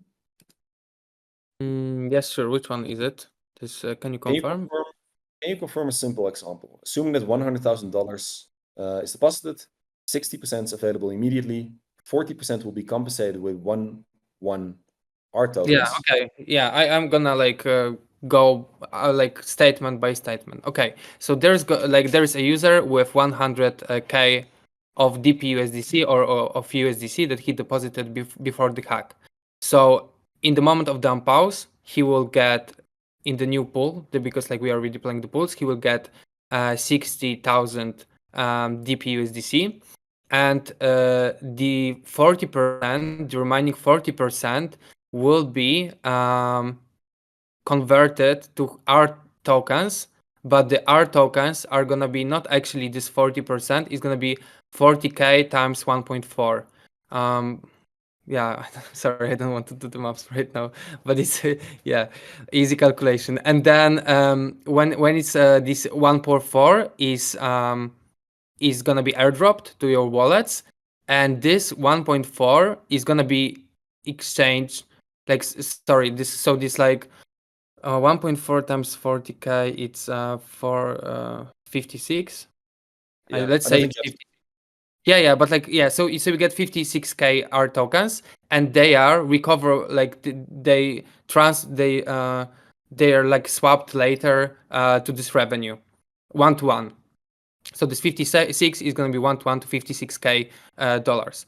But if you decide to exchange them to Prime, it's this 1.4 ratio doesn't apply. It's 1.1. So you will be able to exchange 40K worth of DPUSDC or USDC into Prime. Was it clear? Well, yeah, 40K future revenue indeed that you would otherwise get, because it's the compensation that you would otherwise get. And instead of the 40% compensation for the future revenue, you get a 15%. So I don't mention the 15% because it's going to be that number, right? So 88.4 cents. So you get a discount on the Prime price. I feel like I'm missing something there. Oh yeah, so it doesn't stack. It doesn't stack. So it's either 40% compensation or the discount on the Prime. Mm-hmm. We can follow up with the answer to Tinska. So related to his question, 60% is available in the pool, but withdrawable when Prime accounts repay. Yes, exactly. So we are just restarting the protocol. So all the rules apply. So the borrowed tokens are still in the Prime accounts where they have been. Whether someone decides to repay, then this liquidity is available. Whether someone deposits, then the borrows can be made, and everything is as it was always. Right. Anyone who wants to come up on stage? Because it is slowing down right now, so we do have a bit more time. If you feel like your questions have been answered and you want to leave, that's also fine. Don't feel pressured to stay. Alrighty, next up. Could you provide a bit more detail on how the 33% will be allocated for compensation? For compensation specifically. I'm assuming you mean reimbursement plus compensation. When we talk about reimbursement and compensation, reimbursement is just the one-to-one, like what did you lose getting that back? Compensation is the 40% extra. What coin will be used for providing liquidity for selling R token on DEX? And how often? Okay, yeah. So this might be then the same question that I tried to answer a little bit earlier. So we are not going to provide liquidity on a DEX. We don't have the R token. We do have the counter token, but it's not really available. That is not an issue though. With concentrated liquidity, you can put the liquidity on a DEX yourself. We can definitely announce it and stuff. Like if there's like a pool available made by you guys, then we can do that. I'm feeling wise a bit against having people profit off of like an event like this, and that's like speculation, but that's just feelings and it shouldn't be about that. So if you want us to promote it, we will do that. We are not going to set up the pool ourselves, and that's not necessary either. If you feel this R token is worth maybe exactly what the reimbursement was worth, so then it would be like a 40% discount to account for the time, so for the potential upside if you had BTC or USDC and wanted to buy. You can put it on whatever price you want to do yourselves. And there's not any liquidity necessary from our side.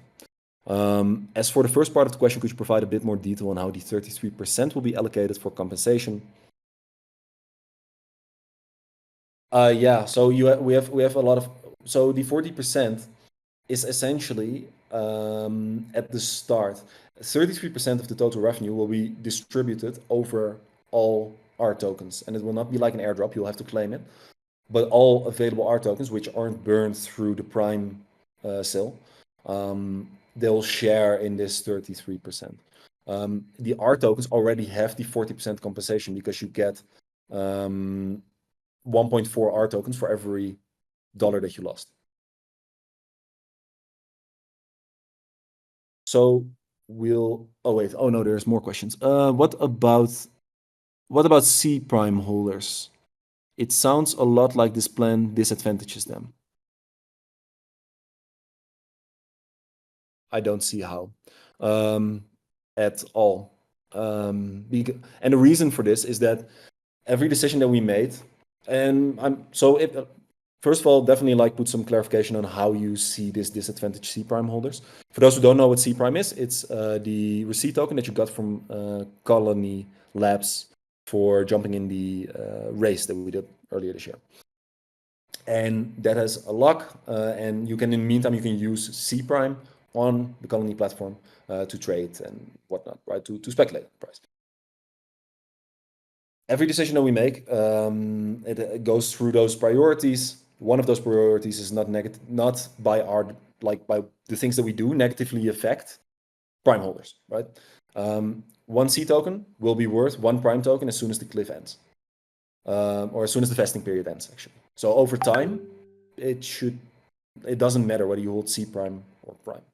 So if there's a specific instance where you see, hey, this negatively affects C prime holders, definitely put it up. But I don't see how that can be the case. But I might be wrong, so put it in for sure. I might miss this one earlier, but is there an estimated schedule when R tokens can be converted to cash or any payment schedules? Affects our decision if to take up on the prime swap. Yeah, that does affect your decision. Piotr, you want to answer that?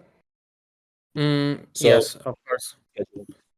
So this is like the initial period, like once we distribute tokens, in which like the smart contracts are not going to be in place because they will be audited, but like all of the on-chain activity is going to be monitored, and it's going to, based on this, on the same rules, like the rules are going to be the same all the time.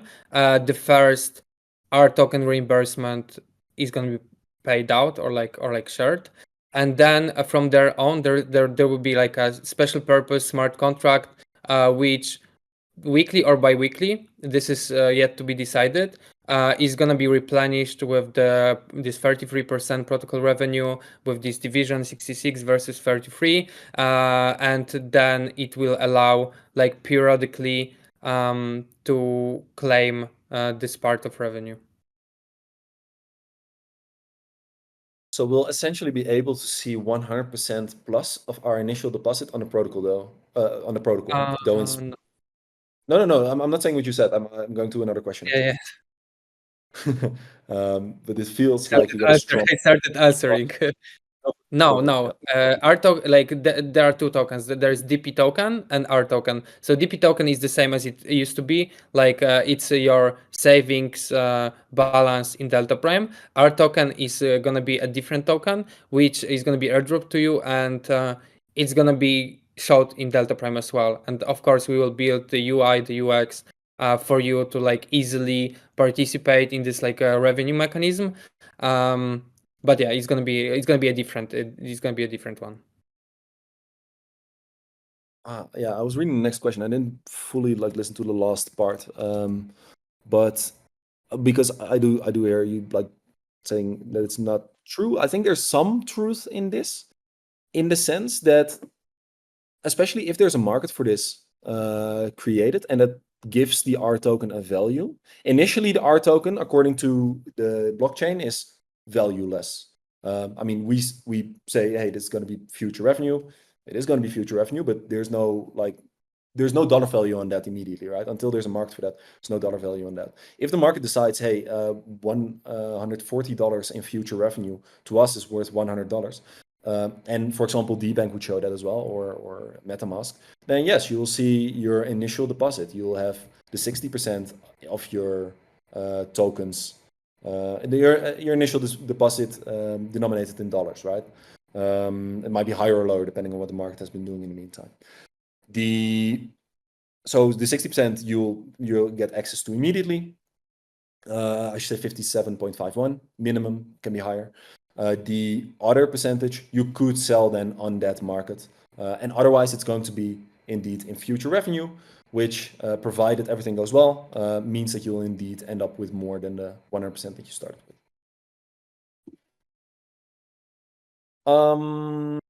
I'm interested, or rather concerned, about why you decided to compensate the affected users at the expense of the non-affected ones. Or is that not the case? And if my funds are not affected, can I fully withdraw them immediately?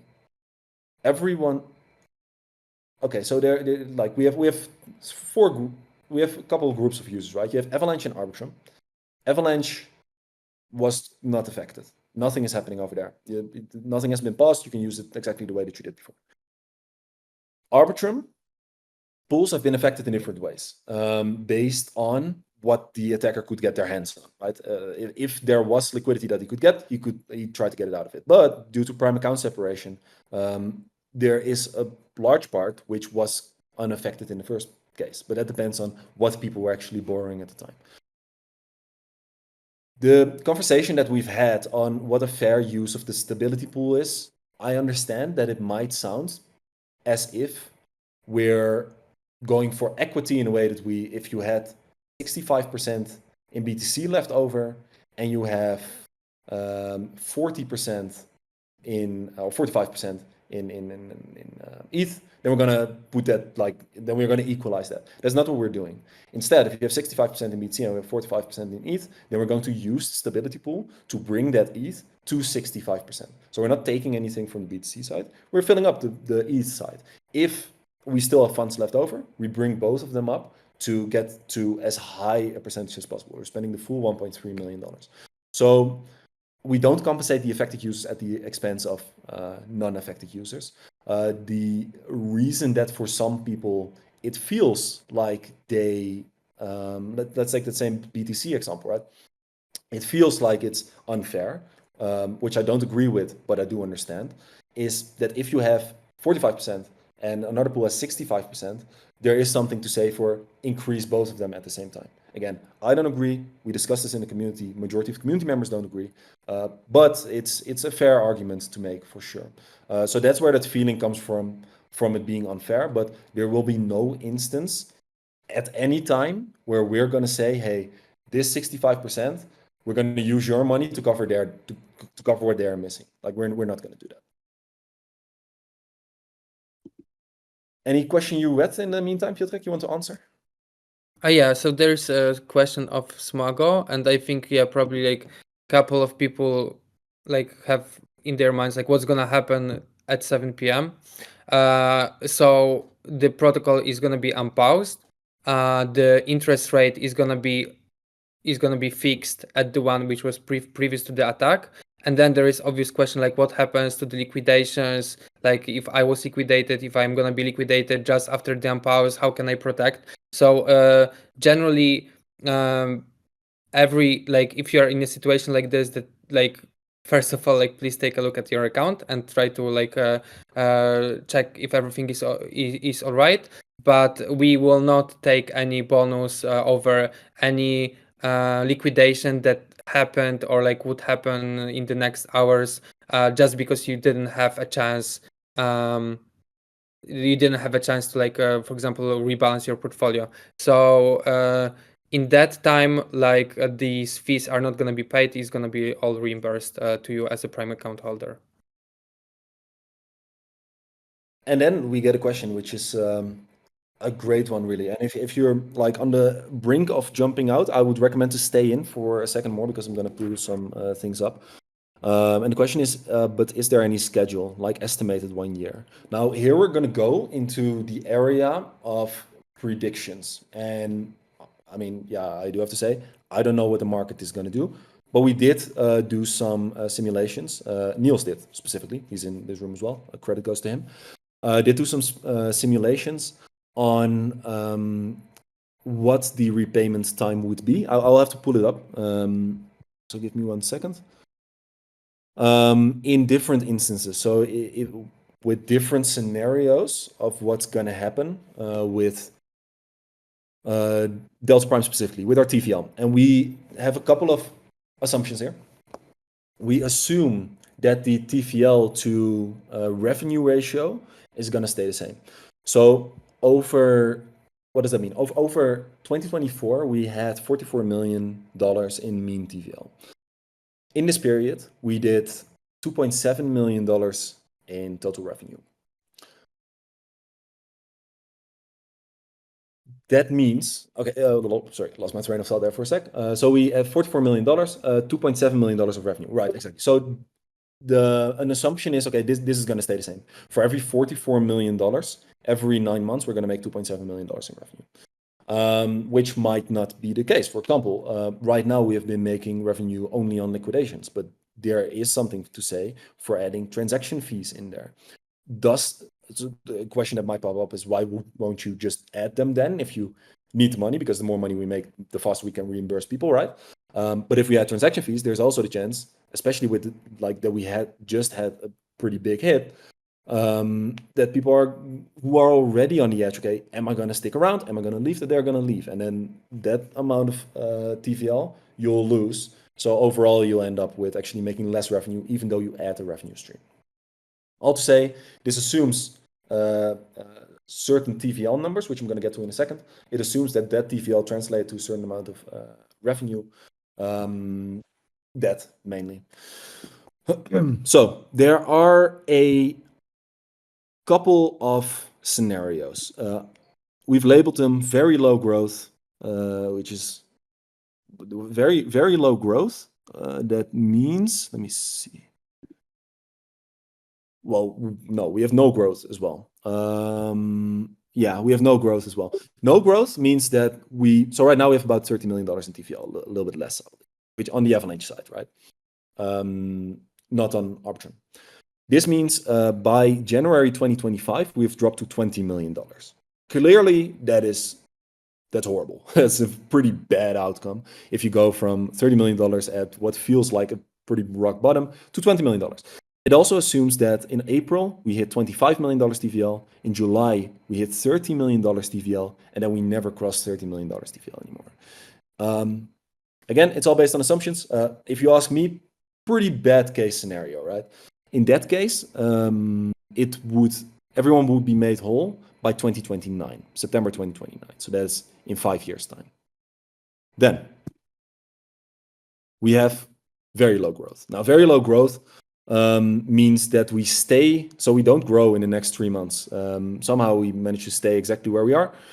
We hit $13 million in January. Then we only get another $250,000 extra over the next 3 months, which is 3.25. Then $40 million in July. And eventually, even though that doesn't really matter at this point anymore, but we hit the $60 million. We don't come above our all-time high in October. October 2025. And then we don't grow anymore. From there on, we're just stuck at $60 million. In that case, it would be repaid in June 2027. So that's in 3 years' time. Then everyone would be made whole. Oh, and one more assumption, by the way, this assumes that we don't do any deal with any of the partners that we're talking to right now. This deal, if we do get one, it will affect it in 2 ways. One, you will be faster at a higher percentage, but very likely you will be at 100% slower because they need like to make money as well, right? So they're not going to do it for free. So we have to pay them extra as well, and that comes from the same bucket. So the 100% gets slower, but you'll immediately like get to 80% instead of 60%. All right, next up. Yeah, I have one mid in between. It's going to be approximately the same. So let's say we grow to $40 million in January. We grow to $65 million in October instead of 60 million, and we stay there for forever. It's still going to be 2027, but it's going to be March. So that's 2.5 years from now. Then we get to mid growth. This assumes that we're going to get back up on our feet, right? This is clearly the least we're going for. Like I said, we were growing very, very fast. So over 2024, that's $44 million TVL. Over the last 30 days, it's $64 million TVL. So we have a product that's able to at least go past the $64 million, right? In the meantime, we are working on some things, and that could actually be a very good next question. I think I saw it pass by before already, but like things that we're working on, like DeltaPrime, for example. There's a couple of other things that right now are on pause, right? Obviously, because we're for focus on security. But once we have all of this like in place, and that's where the part comes in, like how can you not slow down protocol development? Obviously, like there's a part that is going to slow down.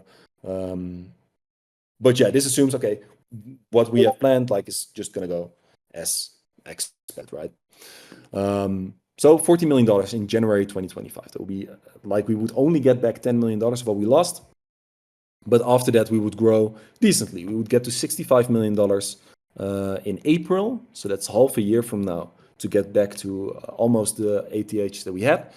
Then in July to $80 million. So we will grow a little bit slower than we did before, but we grow. And then 3 months later, $90 million. Then you're looking at 2026. So that's in 2 years from now to make everyone fully whole. And then there's one high growth that is, okay, you know what? Not only are we doing everything as planned and everything is going okay, but also either we're doing better, one of our products kicks off, right? Or maybe there's a bull market. Anyway, we get back to $50 million in January 2025. We get to $75 million in April 2025. So it would take us 6 months to get to the point where we were. We were a little bit lower. We went like back to 64 point something. But where we were at our all-time high, right, which was like a week before the actual attack. 6 months to there, and from there we continue growing, like growing. So that's $100 million in July 2025 and $150 million in like 3 months later. So again, we would need either one of our products to kick off, or a bull market, or just a more bullish market. And obviously the trust to be regained, right? That's the main thing that we're working on. Would still be 2026, would be May 2026. So those are the different, that's the range what you could look at, all the way from what if we not only stagnate, but we drop and then we get back to the point where we are right now, to what if we do well and there's a bull market / one of our products kicks off. And that goes from 2026, beginning of 2026, to end or beginning of September to 2029, if worst case scenario. Very extensive answer. I think it's valuable.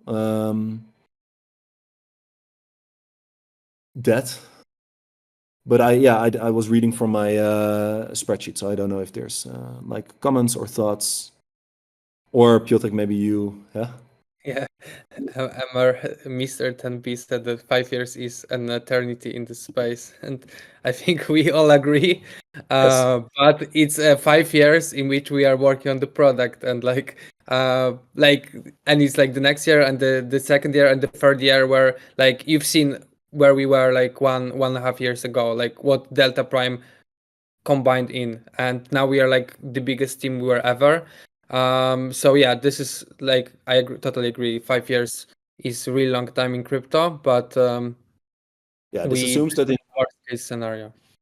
This assumes that in September 2029, we're still at $30 million TVL. Yeah, So yeah. So it's like, yeah. But I mean, I do think it's good to like go through all the. Yeah, yeah. I didn't. But yeah, yeah. So that's indeed the range, and yeah, we definitely don't want 5 years. Alrighty, next up. Okay, I feel better about this than I did when we started. Thank you for coming up, for your time, and for being doxed. Oh, you left space already. That's a shame, but appreciate again everyone who is here and who is willing to get in conversation with us to talk about these things. Situation still blows overall, but let's get back up and running. Get everyone whole and move on, not getting hacked again. You wanna jump in? Yeah, sorry, because like I know from Kamil that I should be like this is a moment where I can help him. Like maybe I can ask the last question. What was this question? Sure. Well, I don't know. No, there's more questions, but maybe if you have any questions specifically for Piotrek before he leaves, either raise your hand or put it in the chat. I'll stick around to answer the last couple of questions. But if you have anything you would like Piotrek to answer. If not, I'm going to pick one. To my earlier question about token payment schedule, would you say based on your estimated revenue? Okay, wait, I kind of already answered it just now. I answered that one already as well. I'll repeat it in a second. But first, a new one. Hello, you talked about 20% compensation from the partner in your conversation on Discord. I don't know if you explained about it now or not. If it was discussed, please don't waste your time. But what worries me is, if it was discussed, please don't waste your time. But what worries me is if the current conditions are implemented. The follow-up of this 20% compensation should be forgotten since everyone adapts to their conditions. You want to take that, or shall I pick another one and I'll answer that one in a second? No, I'm not sure if I understand this question. So yeah, no worries. Then we get another one.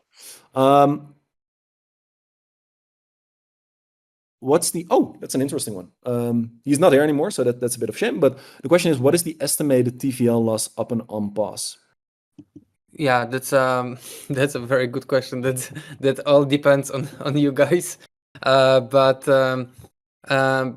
from here on out, yes. Yeah, yes. like so of course probably like there will be some people who withdraw.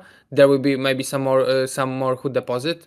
So like initially like the pools will be utilized at 100% at this interest rate, and then once we include the like normal interest rate curve, then like the situation is gonna like stabilize based to the current like market conditions. So like let's say the Delta Prime market, like who wants to save, who wants to withdraw, who wants to perform the strategy, who wants to unwind, who wants to leverage more, who wants to deleverage. So honestly, we are not able to answer. We believe that there is still a lot of utility like for Delta Prime on Arbitrum with the current deployment that we have, with the current integrations. So I'm sure there will be a lot of people who want to stay, but of course, like it's up to everyone, and yeah, so the unpause is going to be done, and you can decide. Yeah, awesome. Well, thanks for being here, Piotrek.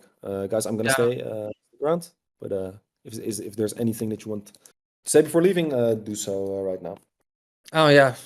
So yeah, thanks a lot, guys. Thanks for all your questions from my side, like to myself personally and to all of us. We are happy with every question that you had, whether it was like more positive or negative. Like every question is a good question, especially because we need to have clarity. Like you need to have clarity on what happens. So yeah, probably like there will be still like discussions on Discord, etc., and we'll be like keep like exploring and making it more clear maybe some parts. I probably won't be able to like participate because right now I'll focus on development. But yeah, we have like a strong team led by Gavin. So yeah, I'm sure it's gonna be like great. So yeah, thank you guys for being for us, for all of the support, previous hack, like the support after hack. I know that like sentiment in many of you changed, and it's normal. But like I believe that together we can like really bring DeltaPrime to the next level. It was of course a strong hit, but this one is the one from which we can learn really a lot and make DeltaPrime have like the best security standards in DeFi, because this is what this protocol deserves, and this is definitely what you deserve. So yeah, thanks a lot, and see you around. Thanks, and good luck with getting the protocol on again. Yeah. See you in a bit. Bye. Cheers. All right. Getting back into the last questions, I'll try to keep it short because I know like there are quite a lot of people that also want to move on. If you need any clarification on any question, just ask. I'll stay around until everything is answered. Yeah, so I skipped one just now. To my earlier question about R token payment schedule, like would you say based on the estimated revenue, R token can be fully reimbursed within 1 year? Just an estimation based on your best knowledge, or are we talking about more than 1 year? So based on the numbers that I just put forward, it will take longer than a year. Yeah, so, and it isn't the best scenario because I hate setting unrealistic, or I hate setting too high expectations, as you might have noticed from the announcements that we've made. Of course, it's possible that we regain more than back to $50 million before January. It's like 3 months from now, right? So, and even in the best scenario that I just explained, like it's only $50 million, only $50 million at the start of January. Is it possible? Everything is possible. Bull market might start tomorrow, or tomorrow will probably not be good, but if it starts in a month and we've got everything security-wise back up, and we can show that to everyone, you know, and the trust is rebuilt, yes, we can. It's definitely possible. It is possible to repay it in a year. Do I expect it? No, I don't expect it to be repaid before May 2026. Do I expect to get close to that? Because that is a different question, because it depends on a couple of things. It depends on, okay, if there is going to be a liquid market for these R tokens, you might get whole before that, right? If you're choosing to buy Prime instead and that appreciates, you might get whole before that as well. So it's definitely possible to be made whole before that. And that's why we like made these simulations to get like an idea ourselves. And I'm very happy with that question just now, to be able to actually share it with you as well, like the estimations that we are looking at in order to make everyone whole. Are there any penalties related to R token if I decide to withdraw all DP tokens, so all the pool tokens? No. No. So again, it depends a bit on what your thoughts it's on penalties. It is meant as an incentive to keep your DP tokens, to have double the speed of the people who withdraw. But yeah, you can't give an incentive without disincentivizing someone else. So in that side, you could say it's a penalty. It's not meant as a penalty. If you wish to withdraw, that's okay. And we're gonna do our absolute best to make you whole, regardless of whether you keep it in or whether you withdraw. You talked about 20% compensation from the partner in your conversation on Discord. I don't know if you explained it now or not. If it was discussed, please don't waste your... Yes, that was the one that Piotrek just had.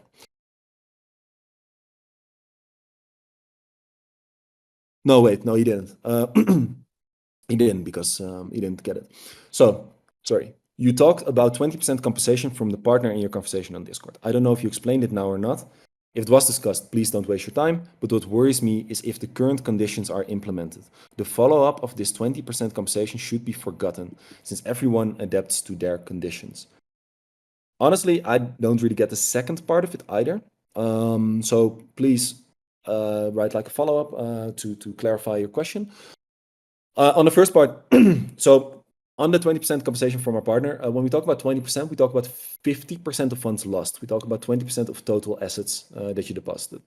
That is our goal. It's not really our goal, because if we can get 90% or 100%, then we go for that, right? It's just the 80% would be a minimum. If it's like a deal that increases it with 10%, we'll probably still, so these are things that I'd rather, actually, I'm not going to talk about this, about what we would want to do and what we wouldn't want to do here. But but know that, the 80% is kind of what we're going for here. If we can make everyone whole faster, we will go for that. And if you have a clarification on the second part of your question, just put it up and I'll answer that as well. That's what Piotr just did.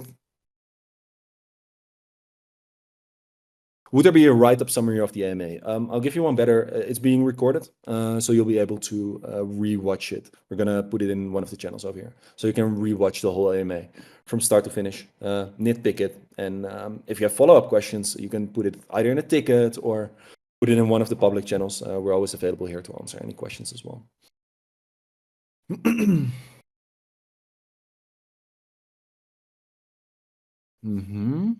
I'm filtering between what are questions and what are thoughts on what happens if Trump is elected, for example.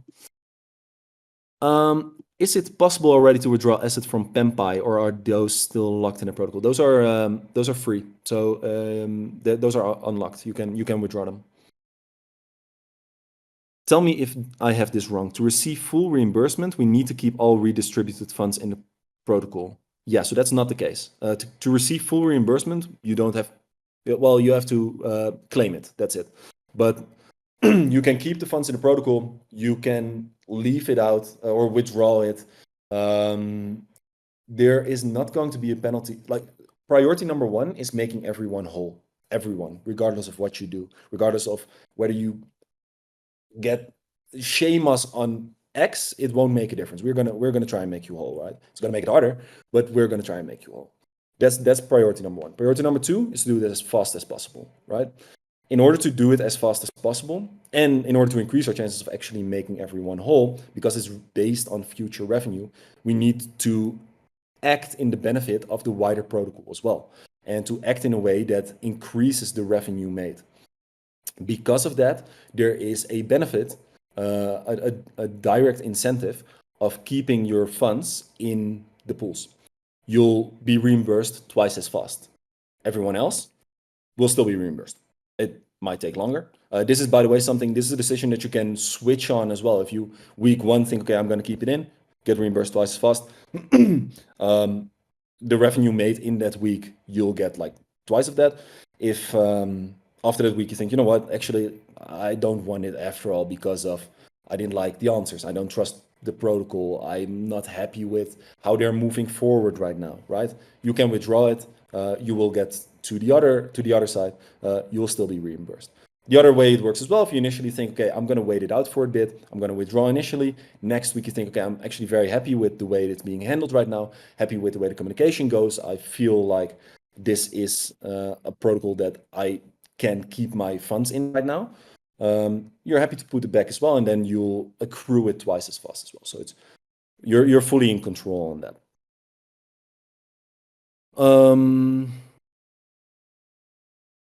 Sounds like you just answered this. Great, awesome. Okay, I don't see any more questions. There are still people in here. As long as there are people in here, I'm going to give you the opportunity to ask a question because I do want to exhaust any and every question that you have. Like Piotr just said. The sentiment of the question doesn't matter. Of course, no cursing and stuff, but we understand that, like, the emotion, right? Like, I hope that's clear, that's very clear with the way that we handle this. So if it's an emotional question, definitely ask it as well. If it's a different type of question, ask it as well. But it seems like we exhausted everything. Thank you all for being here.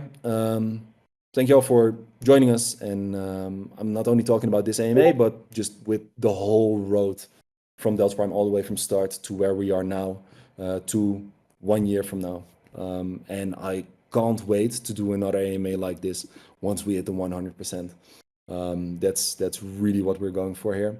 For everyone who was not affected directly by this hack, know that the protocol development and the Avalanche side, for example, we know we have put it on the sidetrack for the past month, right? We feel it's necessary to give this event the time and attention that it deserves.